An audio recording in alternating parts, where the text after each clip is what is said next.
বিদ্যে বোঝাই বাবু মশাই চড়ি শখের বোটে। মাঝিরে কন বলতে পারিস সূর্যি কেন ওঠে? চাঁদটা কেন বাড়ে কমে? জোয়ার কেন আসে? বৃদ্ধ মাঝি অবাক হয়ে ফেল ফেলিয়ে হাসে।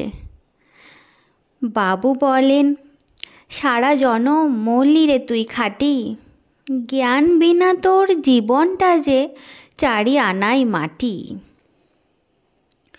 খানিক বাদে কহেন বাবু, বল তো দেখি ভেবে, নদীর ধারা কেমনে আসে পাহাড় হতে নেবে?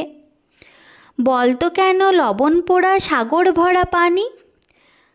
মাঝি সে কয়, আরে মশাই অত কি আর জানি। বাবু বলেন, এই বয়সে জানিস নেও তা কি? জীবনটা তোর নেহাত খেলো, অষ্ট আনাই ফাঁকি। আবার ভেবে কহেন বাবু, বল তো ওরে বুড়ো, কেন এমন নীল দেখা যায় আকাশের ওই চূড়ো? বল তো দেখি সূর্য চাঁদে গ্রহণ লাগে কেন? বৃদ্ধ বলে, আমায় কেন লজ্জা দিছেন হেন? বাবু বলেন, বলবো কি আর, বলবো তোরে কিতা, দেখছি এখন জীবনটা তোর 12 আনাই বৃথা। খানিক বাদে ঝড় উঠেছে, ঢেউ উঠেছে ফুলে। বাবু দেখেন নৌকাখানি ডুবলো বুঝি দুলে।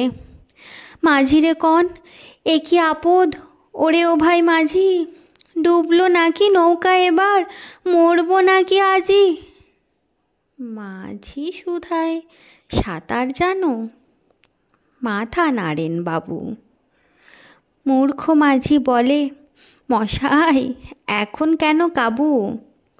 বাঁচলে শেষে আমার কথা হিসেব করো পিছে, তোমার দেখি জীবনখানা 16 আনাই মিছে।